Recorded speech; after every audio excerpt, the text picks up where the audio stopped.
Hey, good evening, everyone. I hope you guys are having a good Friday, and I hope you guys have a good weekend. If you're new to this channel, go ahead and leave a like and subscribe. I post pretty much every day now, to be honest.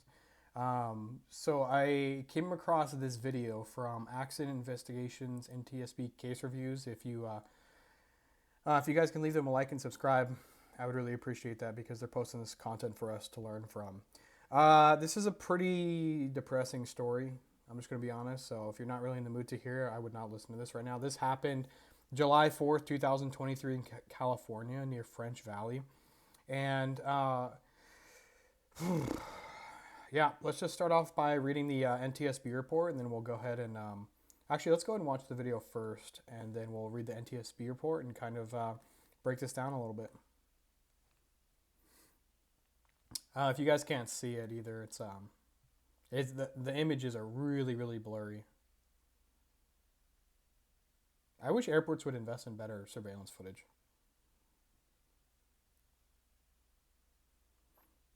Okay, rotating. Wings are kind of wobbling a little bit.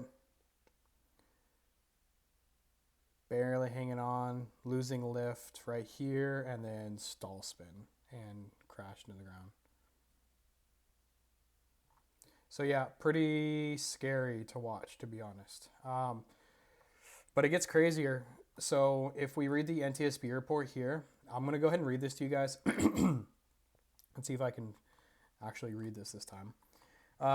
Okay, so yeah, this is a concluded report. It's part 91. It's Cessna 172. Tail number is 5243 Echo. One fatality and 3 serious injuries. So the analysis, the pilot was taking his family for scenic flights after receiving his private pilot certificate about 2 weeks earlier. Okay, so he's a brand new private pilot. They completed one successful flight and then departed on the second, which was the accident flight. Upon returning to the departure airport, the airport landed normally, but during the landing roll, the front seat passenger heard a pop sound and subsequently felt the airplane shake, at which time the pilot started to panic. The pilot advanced the throttle and the airplane lifted off the runway surface again. Surveillance footage captured the airplane as it began to climb in a nose-high attitude, drifted left of the runway, then rolled and inverted, and rapidly descended. Post-accident examination of the airplane and the engine revealed no pre-impact mechanical anomalies that would have precluded normal operation. The wing flaps were found in the retracted position. The source of the pop sound reported by the passenger could not be determined, nor could it be determined why the pilot chose to take off immediately after having successfully touched down on the runway, which is what I was wondering too, as he planned the full stop landing. The reported wind at the time of the accident indicated a headwind accompanied by a right crosswind that was within the airplane's maximum demonstrated crosswind component. The circumstances of the accident are consistent with the pilot's exceedance of the airplane's critical angle of attack during takeoff, which is the power on stall, the stall spin, which resulted in an aerodynamic stall and loss of control. Evidence shows that the pilot retracted the flaps, and this is the key here. Evidence shows that the pilot retracted the flaps from the fully extended position to the flaps up position while the airplane was in a high angle of attack as it veered left of the runway towards buildings. The sudden retraction of the flaps at a low altitude would have resulted in a loss of lift, which likely contributed to the loss of control. All right, and then we'll read this right here. Probable cause and findings. Really, this is like the meat and potatoes of it. They concluded that the causes of this accident, the pilot's exceedance of the airplane's critical angle of attack during takeoff, which resulted in an aerodynamic stall and loss of control. Contributing to the loss of control was the pilot's sudden retraction of flaps, which you can see very clear in the video. So a couple of questions I have. They said that, and you guys speculate with me if you don't mind. It says, upon returning to the departure airport, the airplane landed normally, but during the landing roll, the front seat passenger heard a pop sound and subsequently felt the airplane shake. So I'm wondering what that pop could have been. My head is immediately going towards like pre-ignition or detonation, but I don't know. When you're landing with almost idle power, I'm wondering like what his mixture settings were. I'm wondering if it was like a mechanical failure of some sorts. I don't know. I'm really, really curious as to what this pop sound is. So if you guys want to speculate, go ahead, because I'm very curious too to see what you have to say. I just know that when I've encountered those pop sounds before, it was loud. It sounded like a gunshot going off. It was a detonation, which is bad, obviously. The pilot advanced the throttle. So this is the part that also confuses me, is that he comes in, right? He's coming in. His landing looked good. He lands, and then he immediately starts to take off after that, okay? So this is not a go around. You've already touched down on the ground. That's a touch and go at this point. So the normal procedure for this point is to first retract the flaps, all right, and apply full but gradual power. And I mean, because you have to let the flaps retract, and it takes about 6 seconds. And then you just take off as normal. If this were a go-around procedure, he would apply full power and then incrementally put up the flaps depending on his airspeed and climb out rate. So that's pretty conclusive right there, that he retracted the flaps on a go-around probably all the way down to 0 degrees, so from 30 to 0, and the airplane wasn't able to maintain sufficient lift and it stall spun. And this is why I emphasize to my students a lot, and this is why I emphasize to you guys. I ask you the question, when is the last time you guys have actually trained go-around as an actual maneuver? I've noticed that this is like a weak area with students, which is shocking because it's incredibly important. So I will purposefully, on almost every single flight, make my students do at least one go-around. Almost every single time, unless I know that they are proficient. We just did it like yesterday or something. But let's say we're zipping around in the training area and we'll come in. I always tell them, first one's going to be a go-around. All right, and they do it because I want them to set up for the approach, feel the winds, practice their go-around. So it's like a win-win. And I've noticed that this seems to be a weak area with a lot of students, where I'll pick up students and then we'll do a go-around and they really, really hesitate on those go-arounds and they don't know what to do. And I'm like, how is this happening? Why are we stuttering so much on go-arounds? Why are we hesitating so much on go-around? Why are we panicking? And this is exactly what seems to happen here, is that it sounds like he just panicked and he got behind the aircraft, and it resulted in a stall spin. And the pilot was fatally injured, and he had 3 kids on board. And I'll show you their GoFundMe here if you guys want to donate to this. But this is the pilot right here, and unfortunately, this is really sad. Especially, what's crazy is that this stuff hits me way harder than it used to, because now I have a son and a wife, and I'm just like,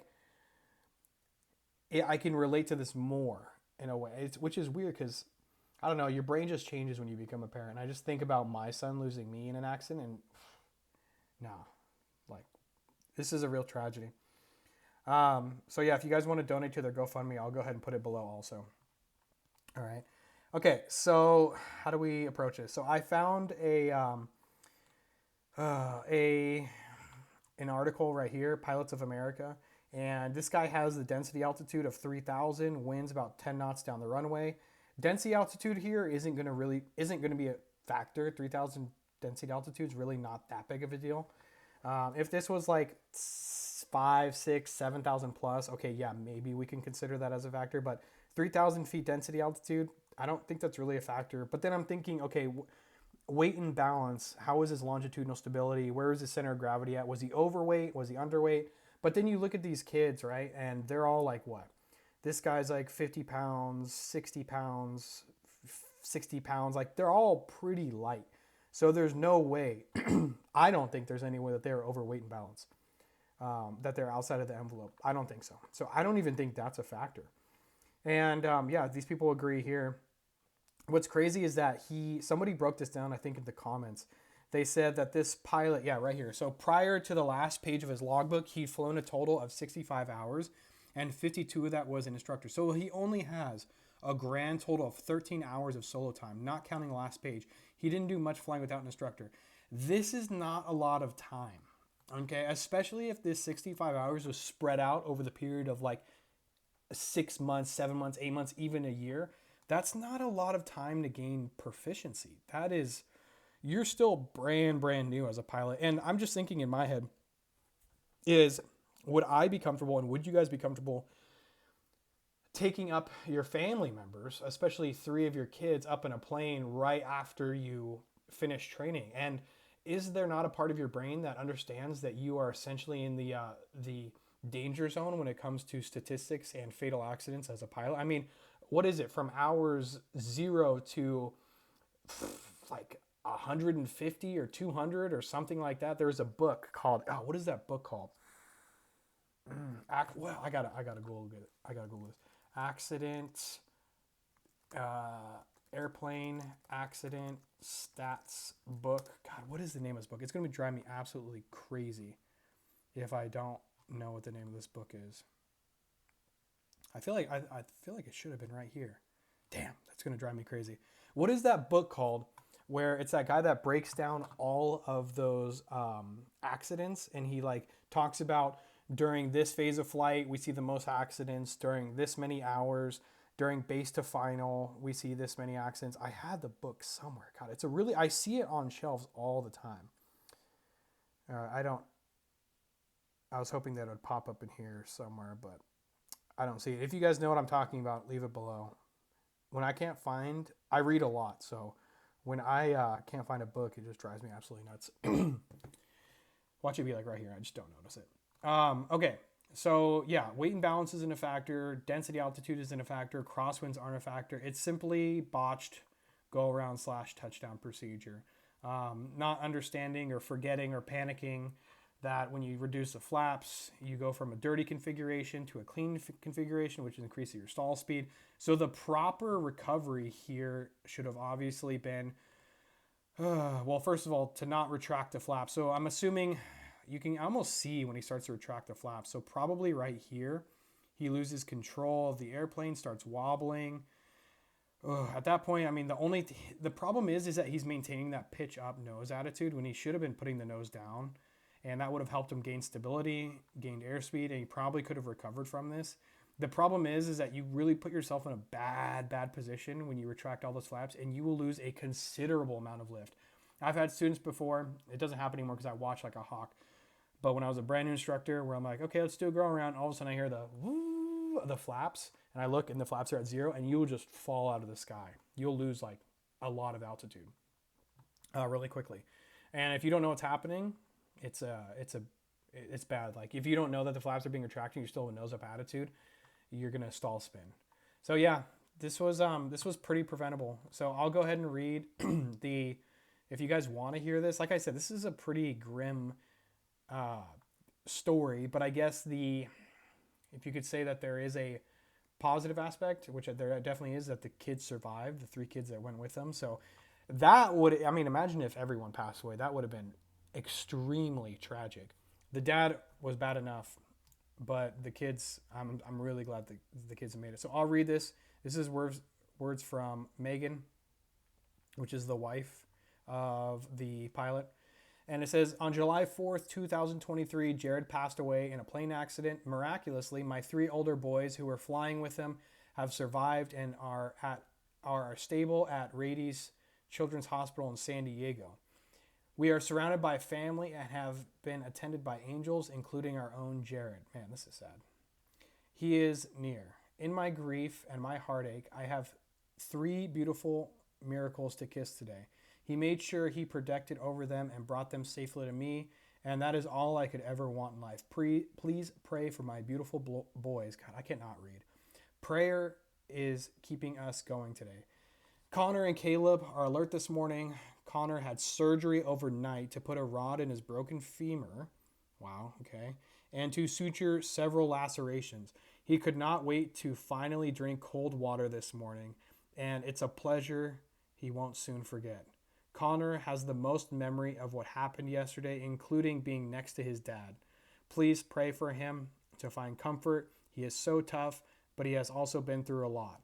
Caleb has a broken clavicle, pulmonary contusions, bruising, lacerations, and black eyes. Oof, I'd be worried about head trauma there too. Oh, no significant head trauma. That's good.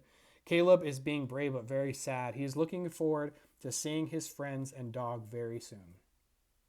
What's weird is that in moments of tragedy, what a kid's brain focuses on, like the pleasure of drinking cold water or wanting to see his dog, and the gravity of the situation when they're really young is almost lost on them, and that almost makes it more sad in a way.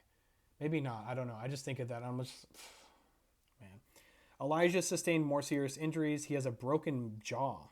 that he had surgery on last night. He has more significant contusions than Caleb and a lacerated liver. He is intubated, but only to give his body a break. He can breathe on his own at home. He has no sign of brain injury, and in between sedation follows commands beautifully. He is stable and everything looks good. We are just giving his body time to heal. So really, really, I'm really thankful that none of these kids got injured fatally. And I hope that this family is healing. And I do believe, as I've learned, as I've developed more in my life, I remember at one point, this is irrelevant, but I remember at one point in my life, I was like more atheist when I was younger. And I didn't believe that your family members or ancestors would look after you after they die. I just believe that nothing happened. And as I get older and I think a little bit more wise, I do understand and I do inherently know that our family members who pass on do look after us. So it's really, when she says something like, the father was looking after them and essentially, guided them to safety to some extent, I do believe that. But yeah, irrelevant tangent, I guess. So yeah, let's end this episode with the takeaways. One is, first and foremost, make sure you guys are practicing go-rounds, botched go-rounds, touch and goes in different configurations at different point in time during the approach phase. Practice go-rounds, okay? Include that in your training. It is critical, absolutely critical. Secondly, I would take a second thought if you're a new pilot to bringing your family up. 65 hours is not a lot of time. I remember after I became a private pilot, I was not comfortable with bringing my family up because I knew I was still in that danger zone. I was confident in my abilities, but I also knew that I still had a lot of growing and development to do as a pilot, and I just wasn't ready for that commitment. And so I waited until I became a CFI to take my brother up when I had, I think it was around 300 hours, something like that. And even then, it's like my brother's life was in my hands and he knew it and I knew it. And I was like, this is really intense. This is a huge responsibility. There's absolutely nothing he can do if something goes wrong here. So I would take a second thought at bringing your family up. Wait till you get a little bit more experience. Wait until you're a little bit more proficient. And the planes are always going to be there, okay? You're always going to have that opportunity in the future. I would just take a moment and maybe wait until you gain some experience before doing it, because it is a really, really big deal. It's a really big deal to take your family up. And I understand the urge and the hurry in wanting to take family up because you want to show them what you've worked so hard for. You want to give them the gift of flight and then give them that experience. But we have to be real here and we have to be honest. This is aviation. And if we're not careful, really bad things could happen. And then we'll just, I don't know. I was going to watch this news article by 7 ABC News, but there's really no point. I feel like we've covered this to extent and provided ourselves with some lessons. So yeah, I'll put the GoFundMe below. It looks like it's still active. Yeah, it's still active. So if you guys want to donate to it, you definitely can. And yeah, don't forget to like and subscribe to Aviation Accidents and my channel. All right, guys, I'll see you for the next one.